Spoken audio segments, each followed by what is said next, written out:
Hello friends, NCLEX Saunders 9th edition theory classes अपन study कर रहे थे, जिसमें अपना चैप्टर नंबर 12th चल रहा था, जिसका नाम है health and physical assessment of adult client. Page number मैं आपको बता देता हूँ, 150 पेज नंबर रहेगा अपना। ठीक है, आज अपन स्टडी करेंगे असेसमेंट ऑफ ईयर। ठीक है, अपन ने हेड और नेक से स्टार्ट किया था। ठीक है, उसके बाद में अपन ने जो हेड और नेक के आसपास यानी कि सर्वाइकल जो लिम्फ नोड है नेक में पाए जाते हैं, उनको किस प्रकार से असेस करते हैं वो जाना। अब आज अपन समझेंगे ईयर को किस प्रकार से असेस किया जाता है। तो ईयर को असेस करने के लिए जो टूल्स एंड टेक्निक्स काम में ली जाती है, that is inspection, palpation, hearing test, vestibular assessment and use of otoscope. ठीक है, ओटोस्कोप एक इंस्ट्रूमेंट होता है जिसकी आप इमेज देख लेना अच्छे से। ठीक है, इस प्रकार का एक इंस्ट्रूमेंट होता है। ठीक है, इसको अपन बोलते हैं ओटोस्कोप। तो इन सब टूल्स एंड टेक्निक्स के थ्रू अपन क्या करेंगे, असेसमेंट करेंगे किसका, ईयर का। ठीक है, अब अपन बात करें सब्जेक्टिव डाटा की। तो सब्जेक्टिव डाटा का मैंने हमेशा बताया आपको कि पर्सन जो है वो, क्लाइंट जो है वो अपने को इंफॉर्मेशन देगा, और ऑब्जेक्टिव जो डाटा है उनको क्या करते हैं, हेल्थ केयर प्रोवाइडर्स गैदर करते हैं, उन डाटा को असेस करते हैं। ठीक है, तो सब्जेक्टिव डाटा की बात करें तो पेशेंट अपने को बताया कि उससे अपने को हिस्ट्री लेनी है। डिफिकल्टी इन हियरिंग, के पेशेंट को कोई हियरिंग से संबंधित, सुनने से संबंधित कोई प्रॉब्लम तो नहीं है। ईयर एक तो नहीं है। ड्रेनेज फ्रॉम ईयर, ईयर से कोई सिक्रेशंस नहीं निकल रहे हैं। ठीक है, dizziness, ringing in the year, कानों के अंदर कोई घंटियां तो नहीं बज रही है। ठीक है, exposure to environmental noise, environmental जो नॉइस है या नॉइसी एनवायरमेंट है वहां पर वो कितने ज्यादा एक्सपोज हो रहे हैं, कितने ज्यादा टाइम तक रह रहे हैं, ये अपने को पेशेंट की हिस्ट्री लेनी है, पेशेंट से पूछना है। Use of A hearing aid, patient क्या कोई हियरिंग एड काम में ले रहा है, सुनने की कोई मशीन काम में ले रहा है। मेडिकेशंस बीइंग टेकन, कोई दवाई ले रहा है कान से संबंधित, या कोई मान लीजिए ऐसी दवाई जो कि ईयर को अफेक्ट करती है, लाइक एंटी ट्यूबरकुलर ड्रग्स ले रहा है यदि इंडिविजुअल। इसके अलावा हिस्ट्री ऑफ ईयर प्रॉब्लम या इन्फेक्शन, पेशेंट को कोई ईयर कोई प्रॉब्लम है या कोई ईयर से संबंधित कोई इन्फेक्शन हुआ है, उसकी हिस्ट्री है, वो सब अपन क्या करेंगे, पेशेंट से सब्जेक्टिव डाटा के रूप में लेंगे। देन अपन बात करते हैं ऑब्जेक्टिव डाटा। ऑब्जेक्टिव डाटा मैंने आपको बताया कि अपन हेल्थ केयर प्रोवाइडर्स जो है वो ऑब्जर्व करते हैं। ठीक है, तो यहाँ पर क्या करेंगे, inspect and palpate the external ear. जो एक्सटर्नल ईयर कैनाल है, ठीक है, ये अपना क्या होता है, ईयर होता है। ईयर के अंदर क्या होता है, एक्सटर्नल ईयर ऑडिटरी कैनाल। ठीक है, देन क्या होता है, मिडिल एंड इनर ईयर होता है। तीन पार्ट होते हैं इसके, एक्सटर्नल ईयर, मिडिल ईयर जहां पर टिम्पेनिक मेम्ब्रेन होती है, एंड देन इनर ईयर जहां पर जो ओसिकल्स पाए जाते हैं, हड्डियां पाई जाती हैं, मेलिस इनकस स्टेपिस पाई जाती है। तो एक्सटर्नल जो कैनाल है उसको अपन क्या कर सकते हैं, विजुअलाइज कर सकते हैं, अपन आंखों से देख सकते हैं। ठीक है, तो उसको क्या करना, इंस्पेक्ट करना, पाल्पेट करना, यानी यहाँ पर क्या करना, आउटर एरिया में दबा करके देखना, पाल्पेट करना एक्सटर्नल ईयर को, and noting the size, shape and symmetry and skin colour and presence of pain. ये सब चीजें अपन क्या करेंगे, ऑब्जर्व करेंगे कि यहाँ पर जो है कोई किसी प्रकार का कोई रेडनेस नहीं है, कोई शेप साइज कैसा है यहाँ पर। ठीक है, इसके अलावा यहाँ पर कोई पेन तो नहीं है इंडिविजुअल को, तो वो सब चीजें क्या अपन क्या करेंगे, ऑब्जर्व करेंगे। इसके अलावा inspect the external auditory meatus for size. जो ऑडिटरी मीटर्स है, जो ये अपने को अपने को ओपनिंग दिखती है ईयर की, ठीक है, इसको अपन क्या करेंगे, इसका साइज अपन क्या करेंगे, इंस्पेक्ट करेंगे। स्वेलिंग यहाँ पर है या नहीं है, रेडनेस, डिस्चार्ज नहीं आ रहा है, कोई फॉरेन बॉडी इसके अंदर कोई है या नहीं है, कोई बाहर से कोई पार्टिकल्स तो इसके अंदर नहीं अटका हुआ है। इसके अलावा सम सीरोमिन ईयर वैक्स में भी प्रेजेंट, और ईयर वैक्स जो है वो जनरली थोड़ी बहुत पाई जा सकती है, ये अपने को ध्यान में रखना, वो अब नॉर्मल नहीं होगी। देन अपन आगे चलते हैं ऑडिटरी मीटर्स, ऑडिटरी असेसमेंट।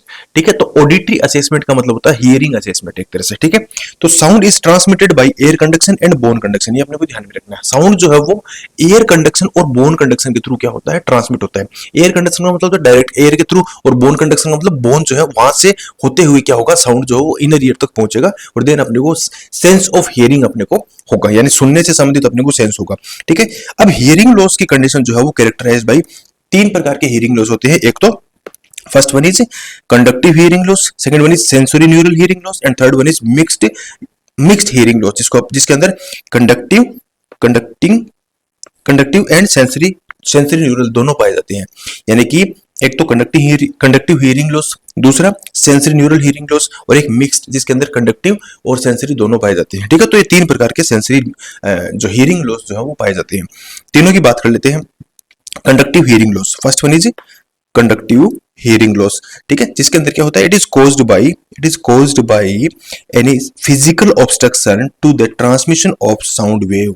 मान लीजिए कोई ना कोई जो हियरिंग जो ये पाथ है, ठीक है, हियरिंग पाथ है, इस पाथ के अंदर ही कोई ना कोई मान लीजिए कोई ट्यूमर है, कोई ऑब्स्ट्रक्शन है, ठीक है, किसी प्रकार का कोई इन्फ्लामेशन है, इन्फेक्शन है, तो उस कंडीशन में क्या नहीं होगा, साउंड वेव जो है वो अंदर नहीं जाएगी। ठीक है, तो इसको अपन बोलते हैं कंडक्टिव हियरिंग लॉस। इसके अलावा अपन बात करें second one is sensory neural hearing loss. Second one is sensory neural hearing loss. तो इस प्रकार के हियरिंग लॉस में क्या होता है, is caused bye A defect in cochlea at the cranial nerve और brain itself.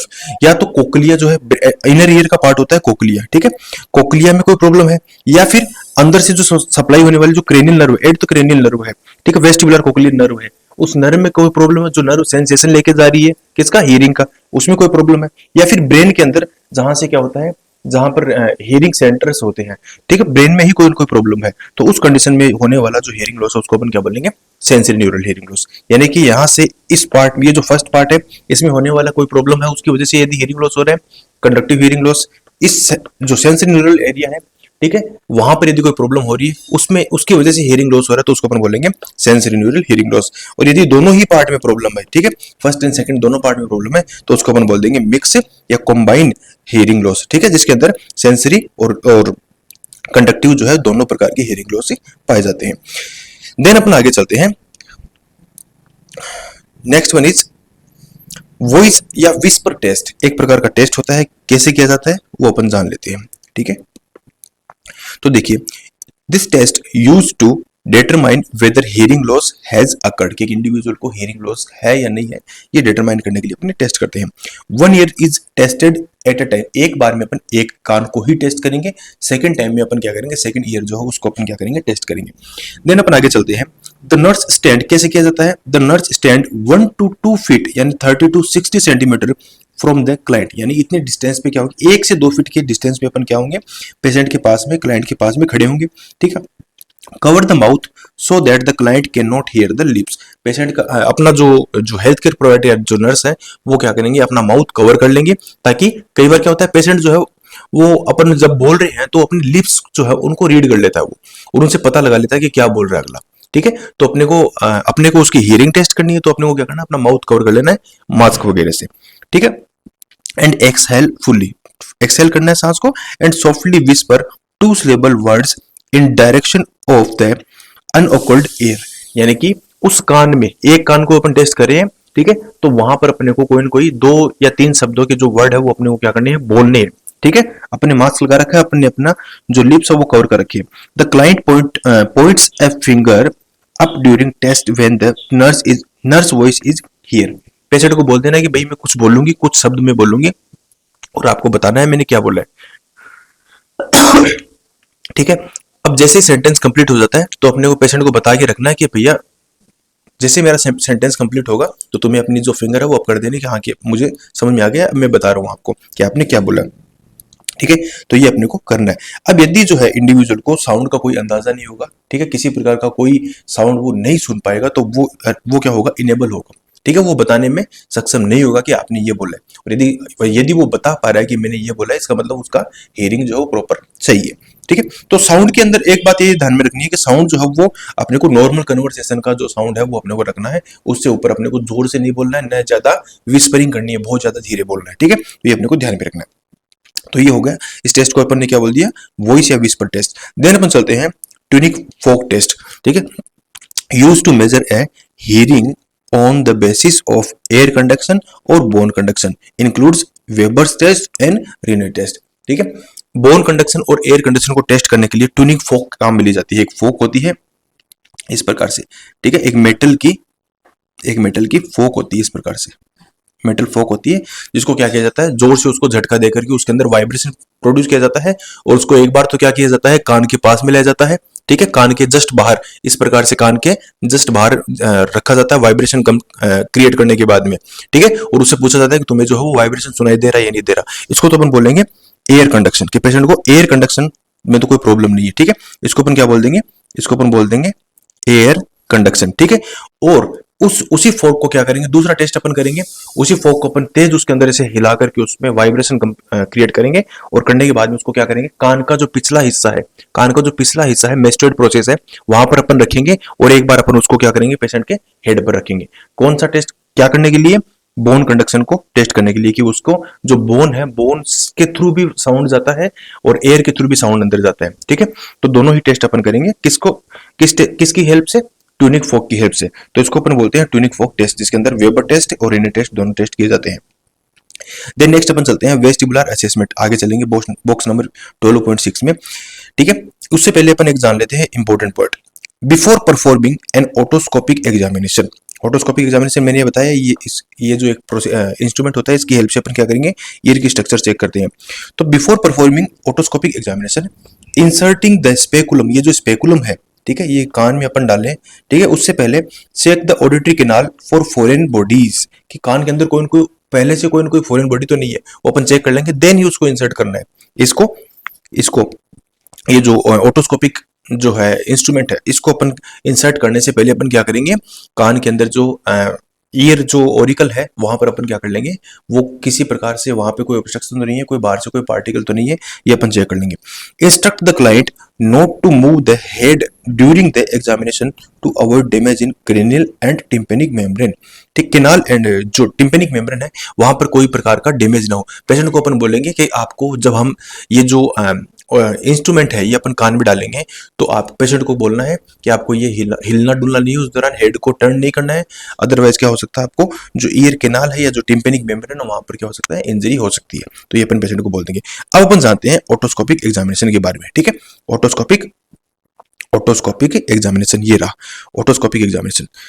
The client's head is tilted slightly away and the otoscope is held upside down, यानी हेड क्या कर देंगे, इस प्रकार से टिल्टेड कर देंगे। पेशेंट का हेड जो है वो पेशेंट को चेयर पे बिठा दिया जाता है, ठीक है, या उसको क्या किया जाता है, लेटा दिया जाता है साइड लेटल पोजीशन देके, और उसका हेड जो है टिल्टेड कर दिया जाता है, एक साइड में थोड़ा सा घुमा दिया जाता है। देन क्या करेंगे, इन अडल्ट के अंदर pull the pinna up and back to straight the external canal. Then अपने को कान क्या होता है, ये जो अपना ईयर किनाल होती है, ठीक है, ये एस शेप में होती है। ये देखिए एस शेप में होती है, एस इंग्लिश अल्फाबेट एस के शेप में होती है, सीधी नहीं होती। तो इसको स्ट्रेट करना होता है, स्ट्रेट करेंगे तभी अंदर दिख पाएगा।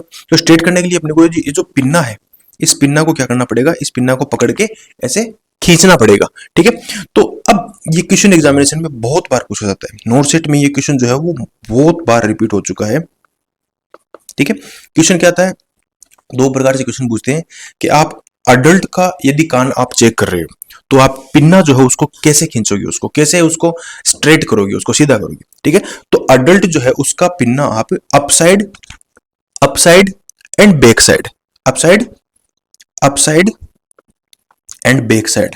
ठीक है, आप क्या करोगे, पिन्ना को खींचोगे, यानी ऊपर की तरफ और पीछे की तरफ। यदि आपको बोल दे कि less than 3 year, more than 3 year तो हो गया, मोर देन 3 ईयर, तो आप क्या करोगे, पिन्ना को अपसाइड एंड बैक साइड आप खींचोगे। और लेस देन 3 ईयर यदि कोई बच्चा आपको मिल गया और उसका यदि आपको कान चेक करना है, तो आपको क्या करना है, पिन्ना को down side and back side उसको पिन्ना को खींचना है और स्ट्रेट करना है, और आपको विजुअलाइज करना है। ठीक है, तो ये ध्यान में रखना है। तो अपने इस प्रकार से क्या करेंगे, पिन्ना को खींच करके जो ऑडिटरी कैनाल है उसको विजुअलाइज करेंगे। And visualise the external canal while slowly inserting the speculum. और जो एक्सटर्नल कैनाल है, जो ईयर की कैनाल है, उसको अपन क्या करेंगे, धीरे धीरे स्पेकुलम डालते हुए चेक करेंगे। The normal external canal is pink and intact. Normally क्या होती है, ये पिंक कलर की होती है, इंटेक्ट मतलब किसी प्रकार से रप्चर नहीं होता है, कोई रेडनेस नहीं होती है। विदाउट लीजन, किसी प्रकार का कोई लीजन नहीं होता है। With varying amount of cerumen and fine little hairs, कुछ हेयर्स हो सकते हैं या सेरोमिन, जो कुछ ईयर वैक्स जो है वो हो सकती है, ये नॉर्मल है। ठीक है, तो नॉर्मली तो ये पाया जाता है। And assess the tympanic membrane, जो टिम्पेनिक मेम्ब्रेन है, ठीक है, टिम्पेनिक जो कान का पर्दा जिसको अपन बोलते हैं सामान्य भाषा में, टिम्पेनिक मेम्ब्रेन, उसको चेक करेंगे फॉर इंटेक्टनेस, कि वहां पर कोई रप्चर नहीं है, उसके अंदर कोई टूट फूट नहीं है। The normal tympanic membrane is intact without perforation, किसी प्रकार से उसमें कोई छेद नहीं होता है, कोई होल नहीं होता है। And should be free from lesion, कि उसमें किसी प्रकार से कोई घाव नहीं होता है, ये नॉर्मल पाई जाती है। Then tympanic membrane is transparent. Tympanic membrane क्या होती है, ट्रांसपेरेंट होती है, उससे मतलब एक तरह से वो शाइनी होती है, ट्रांसपेरेंट होती है। देन ओपेक होती है, ठीक है, यानी कि उससे लाइट रेज जो आराम से आर पार जा सकती है। पर्ली ग्रे कलर की होती है, ये इंपॉर्टेंट है, ये क्वेश्चन पूछा गया है, ये इंपॉर्टेंट क्वेश्चन है। टिम्पेनिक मेम्ब्रेन का कलर, नॉर्मल टिम्पेनिक मेम्ब्रेन का कलर कैसा होता है, पर्ली ग्रे कलर की होती है। एंड स्लाइटली कॉनकेव होती है, ठीक है, इस प्रकार से होती है ये, इस प्रकार से ये स्लाइटली कॉनकेव होती है, ठीक है। बीच में गड्ढा और जो किनारे हैं वो थोड़े से मोटे होते हैं। The cone of light reflex is noted at 5 o'clock on on the right and 7 o'clock on the left, and there is positive mobility when the client is swallow। यानी कि जो इसका ये जो ईयर है अपना, ठीक है, इस ईयर के अंदर जो सिचुएशन है इसकी, ठीक है, वो क्या रहती है, इस प्रकार से रहती है। ये जो है ये एक एंगल बना के रखती है 5 o'clock 7 o'clock, ठीक है। ये एक एंगल बना के रखती है कौन, टिम्पेनिक मेम्ब्रेन। जनरली क्या होती है, ये तिरछी होती है। यानी कि अगर एंगल आपको पूछ ले तो एग्जामिनेशन में एंगल आपको बताना है 45 डिग्री का एंगल रहता है इसका, ठीक है। और साथ ही साथ जैसे ही इंडिविजुअल कोई सॉल्विंग करेगा, जब अपन एयर टेस्ट कर रहे हैं और उसी दौरान यदि वो निगलने का रिफ्लेक्स यानी आप खुद का जो सलाइवा उसको ही वो क्या कर रहा है, सॉल्विंग कर रहा है, तो क्या होगा, स्लाइटली ये क्या करेगी, मोबिलिटी शो करेगी कौन, टिम्पेनिक मेम्ब्रेन, ठीक है। तो ये ध्यान में रखना है। और यदि टिम्पेनिक मेम्ब्रेन में कोई इन्फ्लामेशन है, इन्फेक्शन है, तो इसमें किसी प्रकार का मोबिलिटी नहीं होगा, ठीक है। पर्ली ग्रे कलर ना होकर के ये हो सकता है ये रेडिश कलर अपीयरेंस दे या फिर पुरलेंट जो अपने को अपीयरेंस दे, ठीक है। Then if the tympanic membrane is bulging, ये बल्ज हो रही हो या फुली हुई चीज दिखाई दे रही है या बाहर की तरफ अपने को आती हुई दिखाई दे रही है, ठीक है। इसका साइज अपने को बड़ा दिखाई दे रहा है। और रिट्रैक्टिंग का मतलब ये बाहर प्रेशर लगा रही है, एक तरह से अंदर से इनसाइड आउट क्या कर रही है, प्रेशर लगाती हुई दिखाई दे रही है, सोलन दिखाई दे रही है, ठीक है। The edge of light reflex will be fuzzy या डिफ्यूज। जो अपन लाइट अपन डालेंगे तो उससे क्या नहीं होगा, वो आराम से लाइट की जो रेज है वो आर पार नहीं हो पाएगी। And may spread over the tympanic membrane. और इसका मतलब क्या है कि जो लाइट जो किरणें हैं प्रकाश की वो भी आर पार नहीं जा पाएगी। और बल्जिंग यदि दिखाई दे रही है, रिट्रैक्टिंग दिखाई दे रही है, इसका मतलब टिम्पेनिक मेम्ब्रेन में कोई ना कोई प्रॉब्लम है, टिम्पेनिक मेम्ब्रेन इंटैक्ट नहीं है, हेल्दी नहीं है, ठीक है। देन अपन आगे चलते हैं, जो एक इंपॉर्टेंट पॉइंट है उसके बारे में अपन जान लेते हैं। The otoscope is never introduced blindly into the external canal. मैंने बताया था पहले भी, ओटोस्कोप जो है उसको कान में अपन बिना कुछ देखे सीधा नहीं डाल सकते, ठीक है। Because of the risk of perforating tympanic membrane, क्योंकि यदि अपन बिना कान को देखे हुए पहले अपने को विजुअल एग्जामिनेशन करना है, ठीक है, देन ही अपन क्या करेंगे, अपने को दिख रहा है कि हाँ ठीक है अंदर कोई प्रॉब्लम नहीं है, कोई ऑब्जेक्ट नहीं है, ठीक है, देन ही अपन क्या करेंगे, उसको ओटोस्कोप को इंसर्ट करवाएंगे। क्योंकि यदि अपन ने सीधा ही अंदर तक डाल दिया तो हो सकता है कि पहले से वहां पे कोई इन्फेक्शन इन्फ्लेमेशन है और अपन ने ओटोस्कोप डालने से क्या हुआ, पता चला कि जो टिम्पेनिक मेम्ब्रेन है वो क्या हो गई, रप्चर हो गई। तो ये अपने को नहीं करना है, अपने को एग्जामिन करके ही अपन क्या करेंगे, ओटोस्कोप इंसर्ट करवाएंगे, ठीक है। नेक्स्ट क्लास में तो ये था ईयर का एग्जामिनेशन। नेक्स्ट क्लास अपनी रहेगी नोज, माउथ एंड थ्रोट के बारे में।